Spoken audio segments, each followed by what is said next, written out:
प्रिय विद्यार्थियों, नमस्कार। आज हम काव्य रीति पर चर्चा करेंगे। काव्य रीति के अर्थ, परिभाषा एवं भेदों से परिचित होंगे। रीति का सामान्य अर्थ जो है वह प्रणाली, पद्धति या शैली का द्योतक है। पाश्चात्य काव्य शास्त्र में जिसके लिए शैली, स्टाइल शब्द प्रचलित है और अपन दैनिक जीवन में भी व्यवहार करते हैं कि ये अमुक व्यक्ति की स्टाइल है या अमुक अभिनेता की स्टाइल है। तो जिस प्रकार एक व्यक्ति अपनी रुचिगत भिन्नता के आधार पर खान पान, वेशभूषा, रहन सहन की विभिन्न प्रणालियों का अनुसरण करके अपने व्यक्तित्व का निर्माण करता है, उसी प्रकार रचनाकार भी भाषा की विभिन्न प्रणालियों का अनुसरण करके काव्य की रचना करता है। तो काव्य शास्त्र की दृष्टि से प्रणाली भाषा की एक कलात्मक पद्धति है जिसे रीति की संज्ञा दी गई है। सरल रूप में अपन इसको इस तरह से समझ सकते हैं कि जिस तरह से इस सृष्टि का जो रचनाकार है वह शरीर के अंगों और उपांगों को यथा स्थान पर रख करके शरीर की रचना करता है।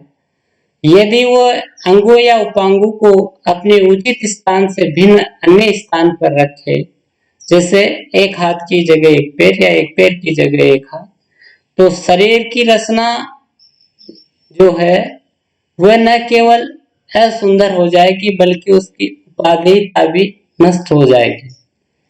इसी प्रकार जो काव्य रचनाकार है वह काव्य पुरुष के शरीर की रचना में पदों का संयोजन, शब्दों का संयोजन, वर्णों का संयोजन इस प्रकार से करता है कि जिससे काव्य न केवल आकर्षक बनता है बल्कि उसकी उपादेयता में भी वृद्धि होती है।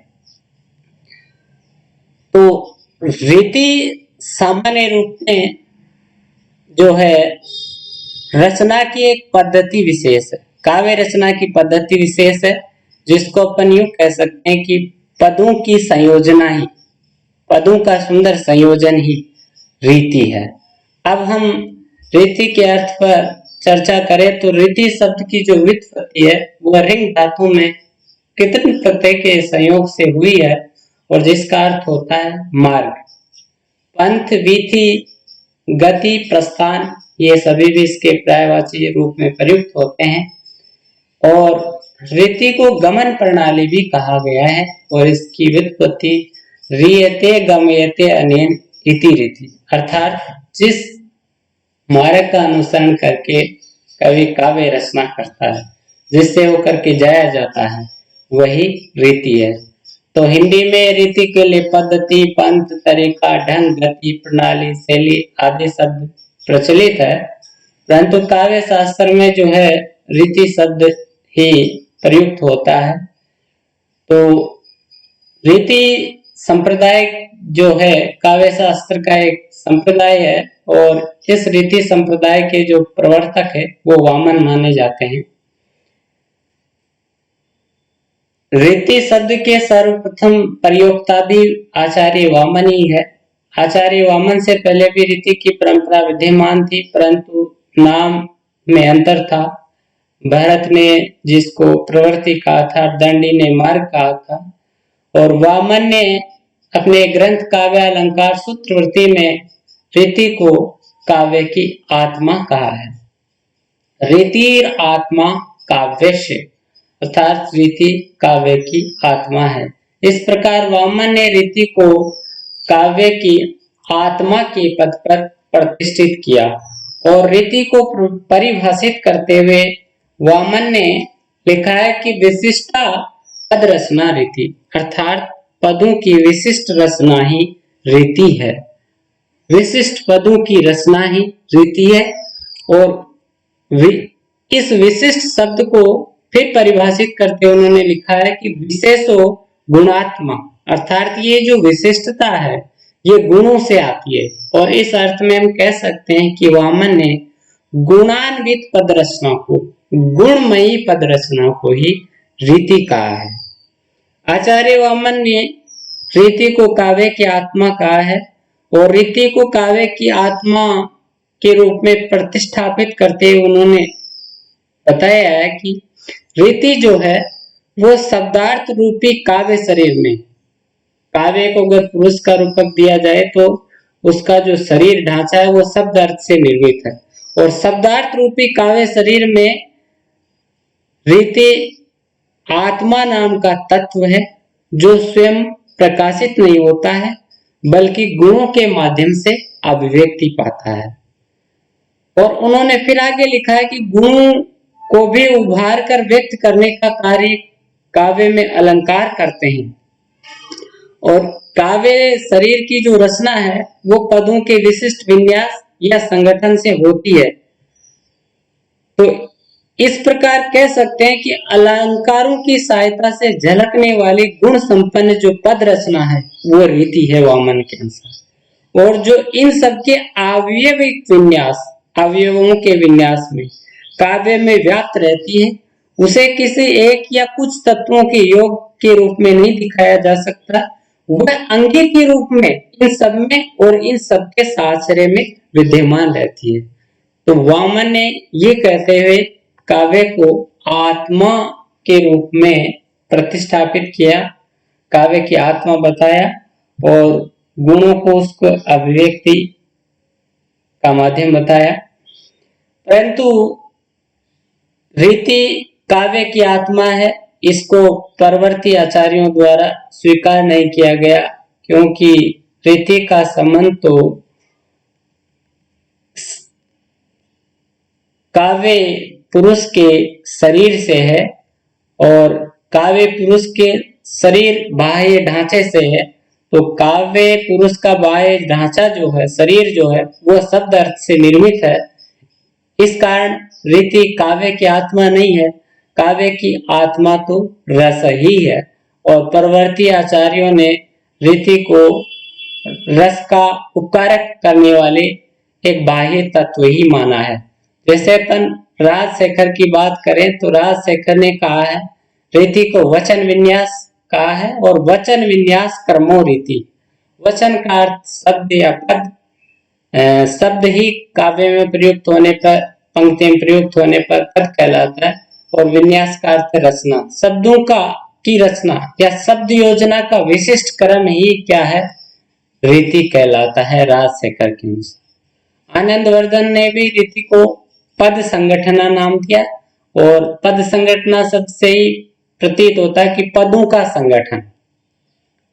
परंतु पदों का संगठन कैसा, पदों का सुष्ठु संगठन ही रीति है। सुष्ठु का मतलब है सुंदर। तो पदों की सम्यक, और सम्यक से मतलब उचित। उचित क्या, कैसी उचित, उचितता का आधार क्या है, रसानुकूल रचना ही रीति। आनंदवर्धन ने पदों की सम्यक अर्थात रसानुकूल रचना ही, रस के अनुकूल पदों की रचना ही, विशिष्ट रचना ही रीति कहलाती है। और इस प्रकार आनंदवर्धन ने भी पद संयोजना को, पद संगठना को रीति कहा है। विद्याधर जो है रीति को परिभाषित करते हुए लिखते हैं कि रसोचित शब्दार्थ निबंधनम। रीति जो है वो रस के अनुकूल शब्द और अर्थ का संयोजन और संविधान है। इन्होंने शब्द के साथ साथ अर्थ की भी बात कही है कि शब्द और अर्थ का ऐसा संयोजन जो रस का उपकार करता हो, रस के अनुकूल हो, वही रीति है। और मम्मट ने रीति को परिभाषित करते हुए लिखा कि वृत्ति नियत वर्णगतो रस विषयो व्यापार है। मम्मट ने रीति को वृत्ति कहा है, और वृत्ति क्या है कि नियत वर्णों का रसानुकूल व्यापार ही रीति है। और ये भी इसी बात का द्योतक है कि रस के अनुकूल वर्णों का संयोजन, नियत वर्णों का संयोजन, पदों का संयोजन ही क्या है, रीति है।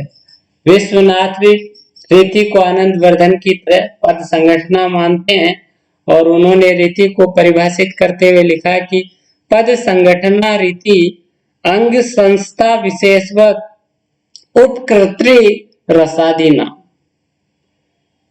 शरीर के अंगों के परस्पर अनुकूल संगठन के समान रस आदि का उपकार करने वाली पद संगठना ही रीति है।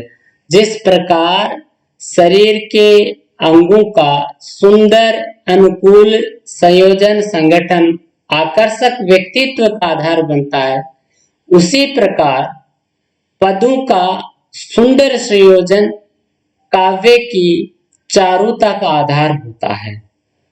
और जिस प्रकार शरीर के अंगों का अनुकूल संयोजन बाहरी सौंदर्य के साथ साथ उसके व्यक्तित्व आत्मा का भी उत्कर्ष करता है, उसी प्रकार रीति जो है वह सुंदर पद संगठना के माध्यम से काव्य की जो आत्मा है रस, उसका भी उपकार करती है। और रस का उपकार करने वाली सुंदर पद संयोजना ही रीति है आचार्य विश्वनाथ के अनुसार।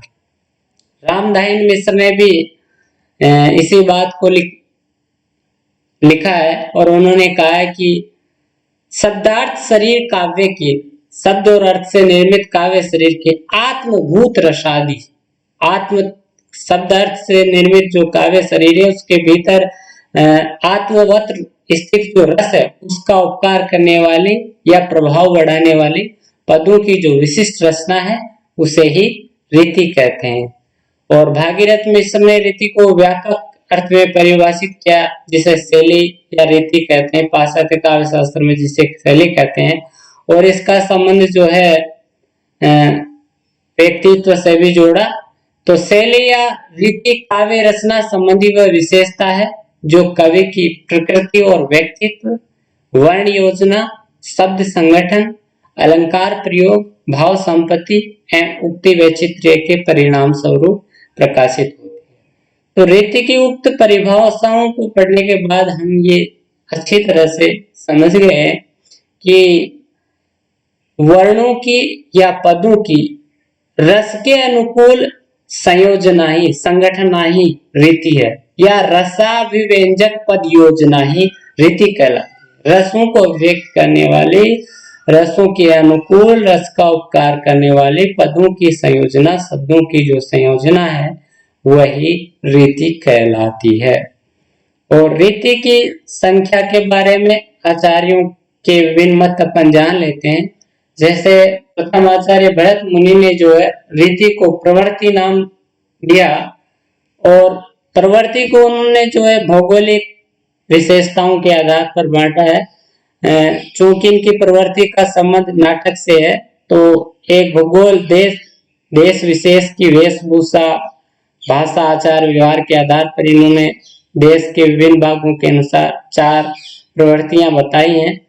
अवंती,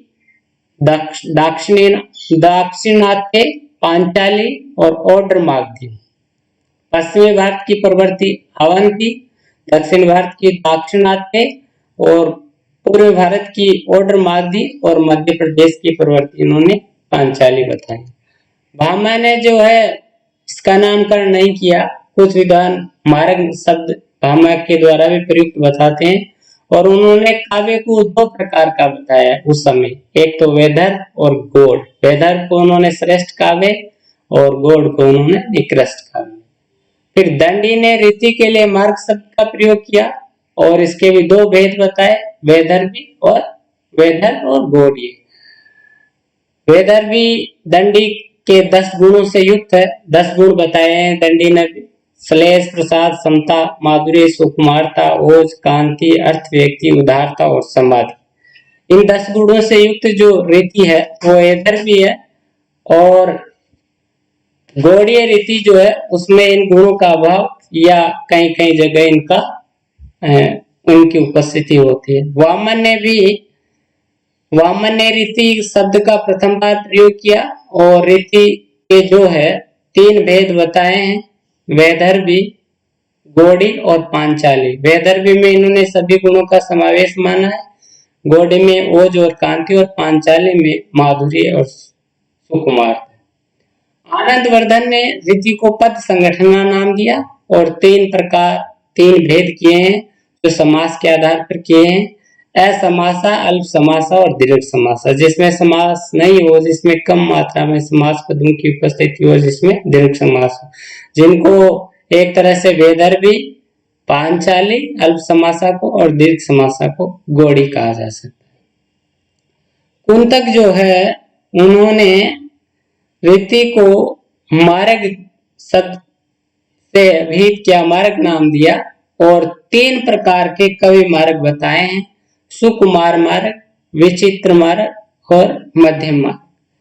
सुकुमार मार्ग जो है इसके अनुसार, सुकुमार मार्ग कुंतक के अनुसार वह मार्ग है जो कवि की नैसर्गिक प्रतिभा का परिणाम होता है और जिसमें कवि सरल, सहज और सुंदर शब्दों में हृदय को आकर्षित करने वाली पद योजना करता है। विचित्र मार्ग के जो कवि है वो शब्दाडंबर प्रिय होते हैं और ये सायास रचना करते हैं और इनकी रचना में अलंकारों की प्रधानता होती है। मध्य मार्ग जो है वह सुकुमार और विचित्र मार्ग का मध्य का मार्ग है। मम्मट ने रीति को वर्ती कहा और इसके 3 भेद, उपनागरिका, परुषा और कोमला। उपनागरिका जो है माधुर्य गुण के व्यंजक वर्णों से युक्त रीति है और परुषा जो है ओज गुण के व्यंजक वर्णों से युक्त रीति है और कोमला जो है वो उपनागरिका और परुषा से भिन्न जो है पद योजना उससे युक्त रीति है।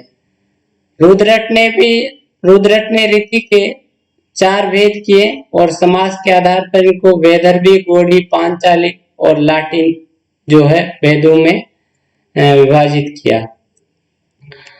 भोज ने रीतियों की संख्या 6 बताई है और इनके नाम वैदर्भी, गौड़ी, पांचाली, लाटी, अवंतिका और मागधी दिया है, परंतु ये केवल अनावश्यक विस्तार है।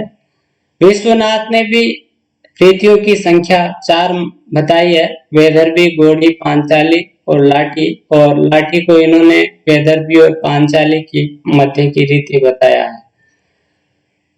परंतु चाहे समास का आधार हो चाहे गुणों का आधार हो, चूंकि गुणों की संख्या भी 3 ही माने गई आचार्यों द्वारा, माधुर्य, ओज, प्रसाद, और समास के आधार पर भी असमास, अल्प समास और दीर्घ समास, तो रीति के सर्वमान्य जो भेद है वह 3 है, वैदर्भी, गौड़ी और पांचाली।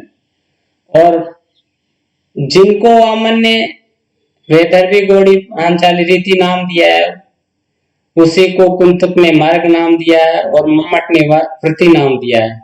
तो वामन की रीति, कुंतक का मार्ग और मम्मट की वृत्ति में क्या संबंध है उसे अपन इस तरह से देख सकते हैं कि वामन की वैदर्भी रीति, कुंतक का सुकुमार मार्ग और मम्मट की उपनागरिका वृत्ति एक ही है। इसी तरह वामन की गौड़ी, कुंतक का विचित्र और मम्मट की पुरुषावृत्ति एक है और वामन की पांचाली रीति, कुंतक का मध्य मार्ग और मम्मट की कोमला वृत्ति जो है वो एक है।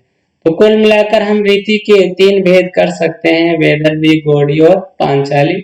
रीति के भेद के आधारों की बात करें तो रीति का भेद गुण के आधार पर वामन ने किया है, जिसकी चर्चा अपन ऊपर की है।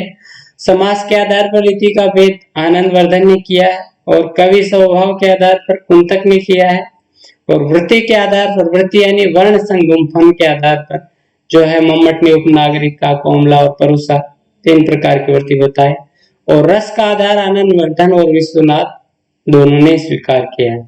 तो रीति के इन सभी आधारों को ध्यान में रख करके रीति के मुख्य रूप से 3 भेद किए गए हैं, वैदर्भी, गौड़ी, पांचाली, जिनके लक्षण और उदाहरणों के बारे में अगले वीडियो में हम विस्तार से चर्चा करेंगे। धन्यवाद।